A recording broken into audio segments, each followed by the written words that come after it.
नमस्कार, मैं हूं अलंकार तिवारी और आज हम कुछ खास मुद्दों पे बात करेंगे। अभी 45 दिन हुए हैं अनलॉक हुए और अनलॉक होने के बाद से ही शहरों पे जिस तरह से भीड़ नज़र आ रही है, कहीं ना कहीं ये आखिर गलती किसकी है, आखिर ये भीड़ क्यों है और इतनी ज़्यादा भारी मात्रा में भीड़ क्यों हो रही है। दूसरा सबसे बड़ा बात इस पे ये होगा कि शहरी क्षेत्र और ग्रामीण क्षेत्र, फिलहाल जो सेकेंड फेस हुआ है, शहरी क्षेत्र और ग्रामीण क्षेत्र में गजब का अंतर देखने को मिला है। स्टार्ट में आप देखेंगे तो शहरी क्षेत्र में कोरोना पॉजिटिव मरीजों की जो संख्या थी वो ग्रामीण इलाकों की जनसंख्या के हिसाब से काफ़ी कम थी, लेकिन इस बार ग्रामीण क्षेत्रों में कोरोना पॉजिटिव के मामले काफ़ी ज़्यादा आ रहे हैं। लेकिन सबसे बड़ा सवाल यहाँ ये भी है कि आखिर ऐसी स्थिति क्यों आ रही है। इस खास मुद्दे पर हमसे बात करने के लिए मौजूद हैं हमारे उल्टे हाथ में बैठे हैं विश्वविजय सिंह तोमर जी, जो कि समाज सेवी भी हैं और वर्तमान में पार्षद भी हैं और युवा मोर्चा के जिला अध्यक्ष भी हैं। इसी खास मुद्दे पे हमसे बात करने के लिए मौजूद हैं दीपक मिश्रा जी। ये फिलहाल पार्षद हैं और कांग्रेस के वरिष्ठ नेता भी हैं जो हमारे बीच यहाँ बैठे हुए हैं। तो हम सबसे पहले दीपक मिश्रा जी से जानना ये चाहेंगे कि आखिर जो 13 मई को सरकार ने ये सभी कलेक्टरों को आदेश दिया था कि आप अपने मर्जी से स्थिति को देखते हुए आप लॉकडाउन लगा सकते हैं, तो 13 मई को सरगुजा ज़िले में लॉकडाउन लगती है और उसके बाद 29 मई को ये लॉकडाउन खोल दिया जाता है।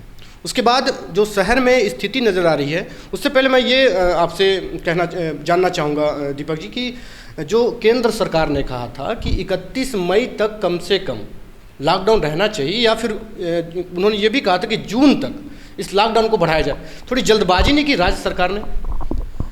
देखिए, इसमें आप जब देखेंगे कि 13 मई की जो स्थिति थी और मई स्टार्टिंग में जो स्थिति थी अपने ज़िले की, इसमें लगभग 500-600 के आसपास डेली केस मिल रहे थे और आज वर्तमान में स्थिति ये है कि मामले जो है 200 से और कम आ गए हैं और शहरी क्षेत्रों में मामला कुछ कम हुआ है और हल्का फुल्का ग्रामीण क्षेत्र में केस मिल रहे हैं। तो लोगों को, दुकानदारों को, व्यवसायियों को, छोटे व्यापारियों को, किसानों को बहुत आर्थिक रूप से नुकसान हो रहा था। तो कुछ नियम और शर्तों के साथ कि 5 बजे तक खोलना है और इस हिसाब से कलेक्टर साहब ने डिसीजन लिया है और लोगों को राहत देने के लिए लॉक को खोला गया है।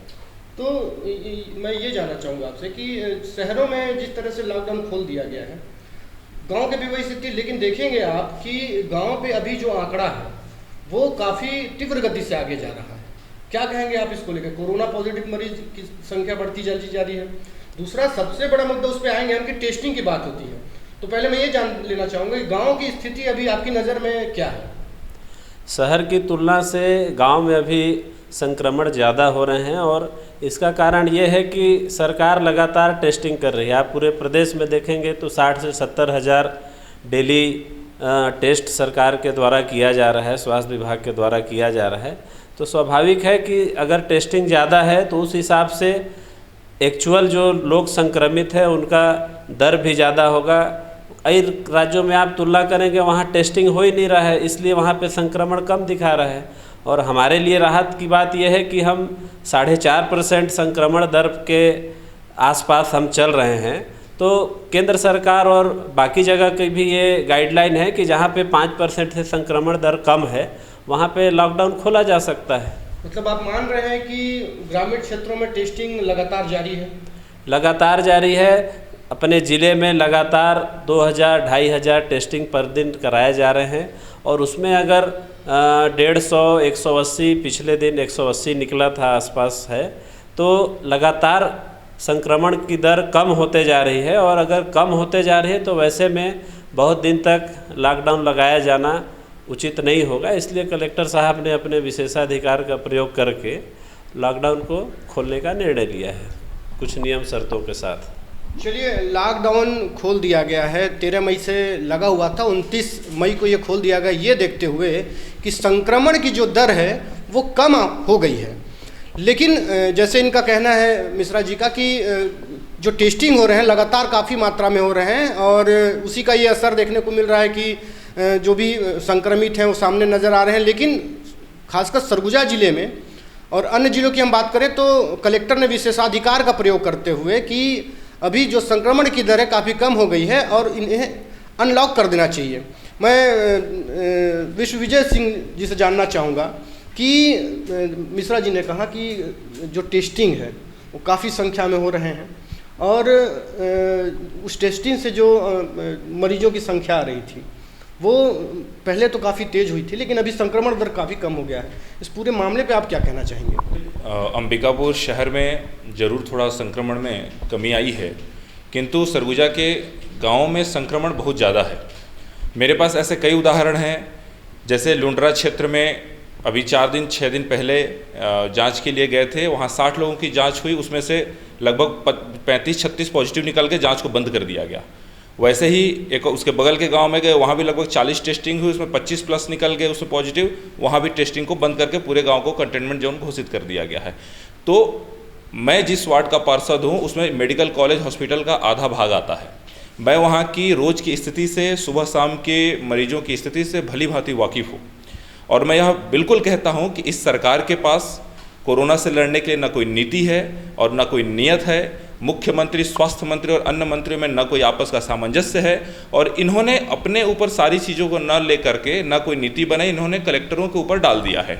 अब यदि कुछ कमी या अच्छाई होती है तो वो कलेक्टर जन, अच्छाई होती तो सब हम किए हैं और यदि खराबी होती तो कलेक्टर ने गलत निर्णय ले लिया है। ऐसे में आम जनता का जो जीवन है वो अभी भी यहाँ खतरे में है। लोगों को जिस तरह से यहाँ एक इस रोग बीमारी में, इस खतरनाक बीमारी में जिस तरह से ट्रीट किया जाना चाहिए था, उनके साथ खड़ा होना चाहिए था, उसकी भारी कमी हमें शासन के रूप में मंत्रियों की और मुख्यमंत्री की ओर से दिखती है।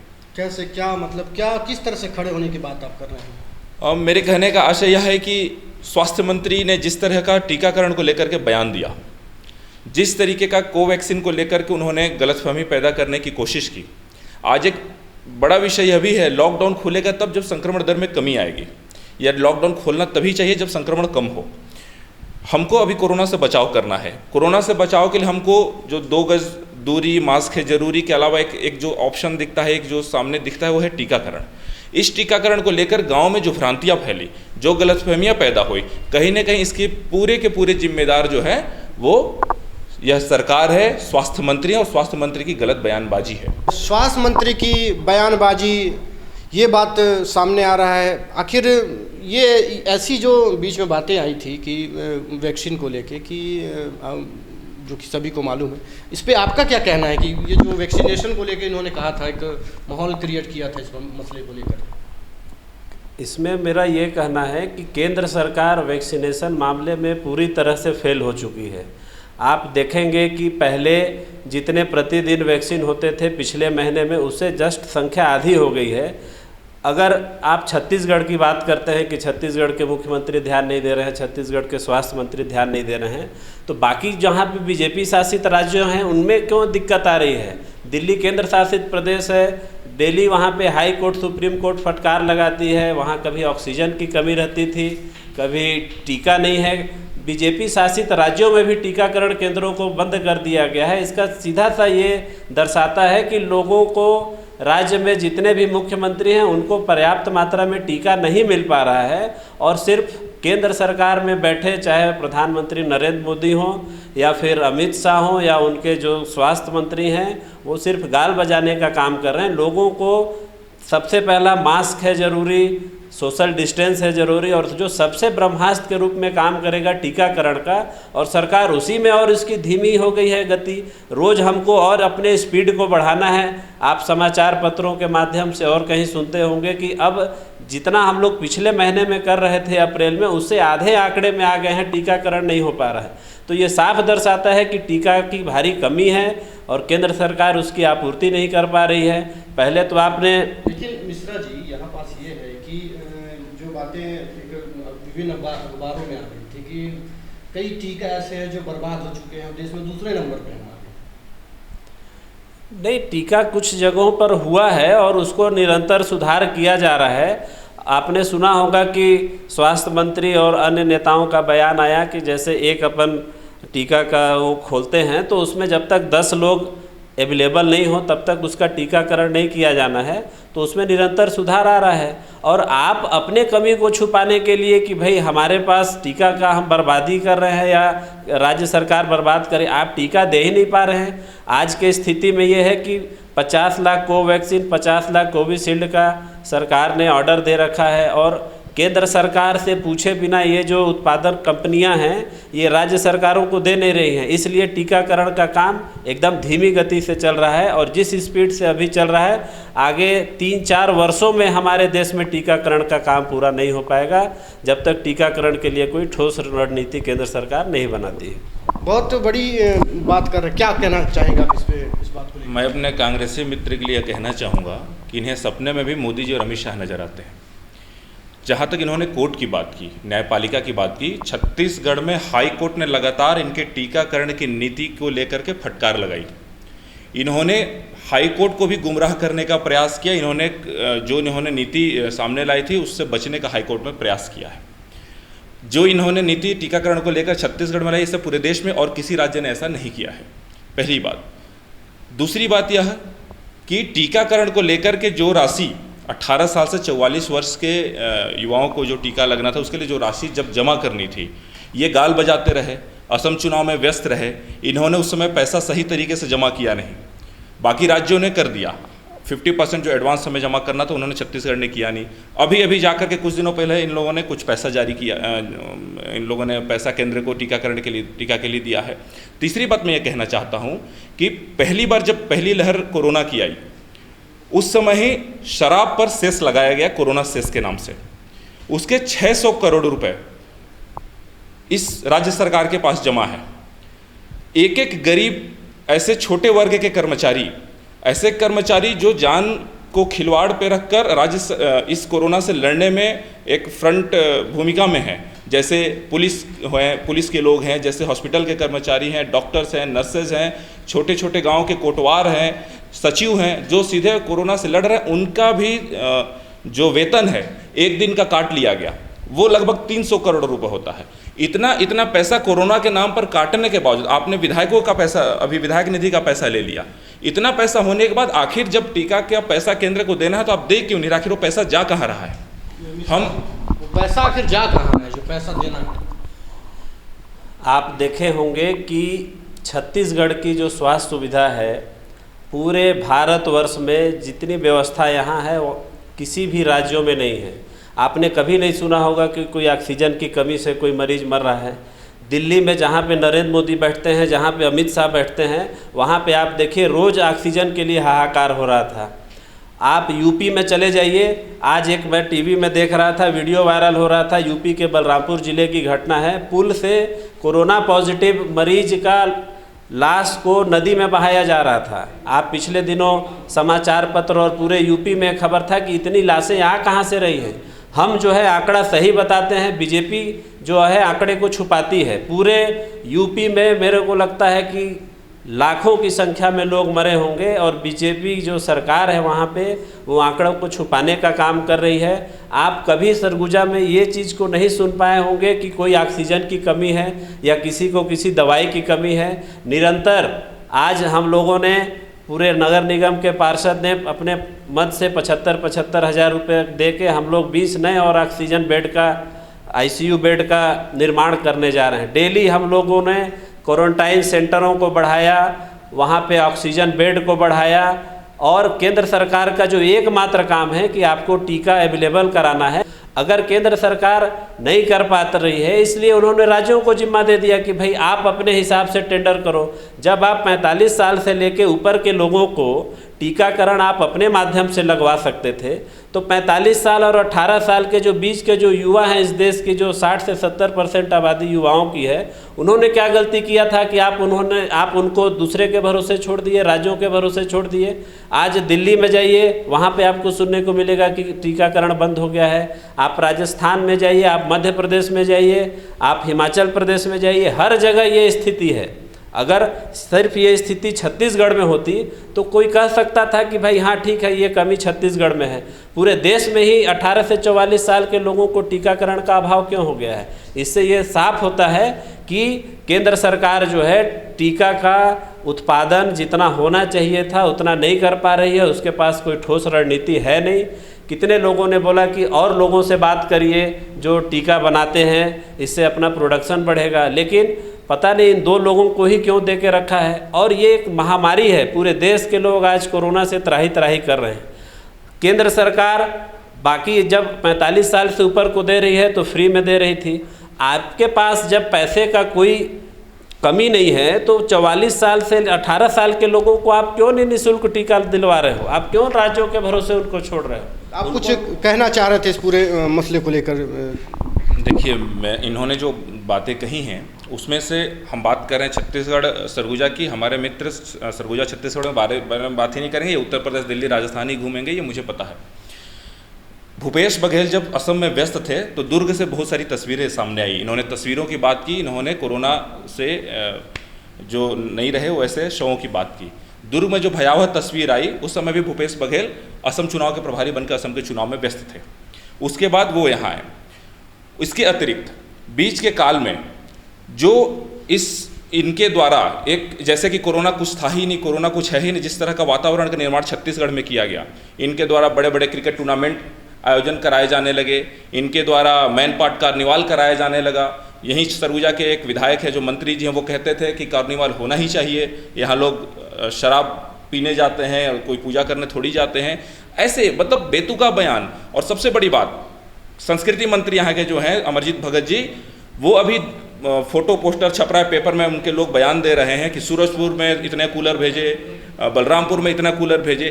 क्या एक मंत्री को अपने मंत्री होने के बावजूद ये होना पड़ रहा है कि कूलर खरीद करके भी 30-30, 40-40 कूलर अलग से भेजना पड़ रहा है एक मंत्री को? क्या यह स्वास्थ्य, इस छत्तीसगढ़ शासन के स्वास्थ्य विभाग की या जो मुख्यमंत्री की एक नीति नहीं होनी चाहिए कि हमको वहाँ कितने कूलर की आवश्यकता है, कितने एसी की आवश्यकता है, कितने वेंटिलेटर की आवश्यकता है? तो ये जो दिखावा है इन लोगों का, जो स्वास्थ्य मंत्री हैं, स्वास्थ्य से संबंधित जो बयान आता है उसमें स्वास्थ्य मंत्री कहीं गायब रहते हैं, पूरे पेपर में विज्ञापन छपता है, उसमें गृह मंत्री का फोटो छपा रहता है। तो ये जो आपस में इनके कांग्रेस में मुख्यमंत्री की रस्साकसी जो चल रही है, इसकी दौड़ में छत्तीसगढ़ के लोगों का बंटाधार हो रहा है, पहली बात। दूसरी बात, और एक आखिरी बात मैं से जोड़ना चाहूँ, जिन्होंने कहा है कि इन लोगों को नरेंद्र मोदी के ऊपर ही सारा दोष मढ़ना होता है। जब पहली बार केंद्र सरकार ने लॉकडाउन लगाया तो इन लोगों का कहना था कि लॉकडाउन नहीं लगाया जाना चाहिए। फिर इन लोगों ने कहा कि राज्यों को निर्णय लेने का अधिकार देना चाहिए, केंद्र पूरे राज्यों, हर एक राज्य की परिस्थिति अलग है, केंद्र क्यों निर्णय लेता है। जब दूसरी बार में केंद्र ने राज्यों को ये दिया कि आप निर्णय लें, कहाँ लॉकडाउन करना है, कहाँ नहीं करना है, कैसे करना है, उसमें फिर इसमें भी इनको दिक्कत है। और सारा चीज़ केंद्र ही करेगा तो आप किस लिए सरकार बैठे हो? 18 से 44 साल का राशि जमा करना, आधा एडवांस जमा करना है, पैसा आप जनता से वसूल कर रहे हो, लोग कर्मचारियों का वेतन काट के वसूल कर रहे हो, शराब जो खरीदने जा रहे हो उस पर लिख के दे रहे हो कि कोरोना से ये पैसे हैं ना, ये आंकड़े सबके पास हैं, ये पैसे कहाँ जा रहे, इसका हिसाब दे। कहीं असम में तो खर्च नहीं कर रहा है मुख्यमंत्री जी, इसका जवाब इनको देना पड़ेगा। आखिर जा कहाँ रहा है जो पैसा देना है? इससे रिलेटेड जवाब मैं असम के मुद्दे पे कहना चाहता हूँ। जिस प्रकार भाजपा के साथी ने कहा कि मुख्यमंत्री जी वहाँ व्यस्त थे, तो मुख्यमंत्री जी जब असम में व्यस्त थे तो देश के प्रधानमंत्री, जिनके ऊपर पूरे देश की जवाबदारी थी, वो कहाँ पे व्यस्त थे? उन्होंने पूरे बंगाल में बड़ी बड़ी सभाएं करके, जब कोरोना का पीक समय था अप्रैल में, वहाँ पे किस राज्य में वो नहीं गए प्रचार करने? और उसके बाद पूरा दोष जो है छत्तीसगढ़ के यशस्वी मुख्यमंत्री भूपेश बघेल जी पे मर रहे हैं। अभी इन्होंने खाद्य मंत्री अमरजीत भगत जी का नाम लिया। इतने संवेदनशील मंत्री हैं कि उन्होंने 2 महीने का चावल 70 किलो, खुद साथी पार्षद है, उनको पता होगा कि उनके वार्ड में बाकी लोगों को भी मिला होगा, 2 महीने का राशन फ्री में दिया गया है। यहाँ कभी ऑक्सीजन की कमी नहीं हुई। यहाँ पे कभी आप लोगों ने नहीं सुना होगा कि किसी भी आदमी को बेड के चलते उसकी जान चली गई। आप अन्य भाजपा शासित राज्यों से उसकी तुलना करके देख सकते हैं कि जितनी वहाँ स्थिति भयावह थी, यहाँ पे वैसा कोई स्थिति नहीं है। लोगों ने निरंतर मेहनत किया है। और ये बात करते हैं सेवा और धर्म की। पहले राउंड के कोरोना में जब पिछले बार आया था तो कुछ बीजेपी के लोग दिख भी रहे थे। अभी जो दूसरा कोरोना का ये काल आया है उसमें तो पूरी बीजेपी ही गायब है, वो तो कहीं दिख नहीं रही है। कांग्रेस के लोग सेवा भाव कर रहे हैं, राशन बांट रहे हैं, मास्क बांट रहे हैं, ये तो घर में छुपे हुए हैं और घर में ही बैठ के धरना देते रहते हैं। पूरे मसले पे अपन, हालांकि समय थोड़ा कम है और इनसे एक जवाब लेते हैं, फिर मैं आगे बात करूँगा। भाई साहब को कांग्रेस के अलावा कुछ दिखता नहीं या मंत्री जी के लोगों के अलावा कुछ दिखता नहीं है करते हुए। यहाँ के कलेक्टर साहब ने हमारे निकलते हुए लोगों को सीधा सीधा मना किया है कि नहीं, आप नहीं निकलेंगे, जो करेंगे सीधे नगर पालिका निगम के द्वारा किया जाएगा और प्रशासन के द्वारा किया जाएगा। ये शायद इनको पता होगा, ये भी जनप्रतिनिधि हैं। इसके अतिरिक्त भारतीय जनता युवा मोर्चा ने कल ही पूरे प्रदेश में, इस छत्तीसगढ़ प्रदेश में 1500 यूनिट, लगभग 1500 यूनिट रक्तदान किया है। क्या यह सेवा का अंग नहीं है? क्या रक्त की जरूरत मरीजों को नहीं है क्या? और लगातार मास्क वितरण, आज हमारे मोदी सरकार के 2 साल पूरे हो रहे हैं। कल बूथ वार्ड स्तर पर कच्चा राशन वितरण, मास्क वितरण का कार्यक्रम किया जाना है और हम लोग लगातार कच्चा राशन का वितरण कर और सेवा ही संगठन, भारतीय जनता पार्टी का यह लाइन है और सेवा ही संगठन के माध्यम से हम यह काम कर रहे हैं। सेवा को सीखना हमें कांग्रेसियों से नहीं पड़ेगा, हम जानते हैं कि कौन कितना सेवा करता है। चलिए, दोनों ही पार्टी के लोगों ने अपने अपने पार्टियों के बारे में बताया कि कौन क्या कर रहा है, कैसे कर रहा है, किस तरह से कर रहा है। लेकिन जो हमारा मेन उद्देश्य था, कुछ निष्कर्ष बाहर निकले, लेकिन वो शायद निकल कर बाहर नहीं आ पाया। तो अगले एपिसोड में और अगले बार जब हम बैठेंगे तो बिल्कुल निष्कर्ष की ओर होंगे। तब तक के लिए दीजिए हमें इजाज़त। नमस्कार।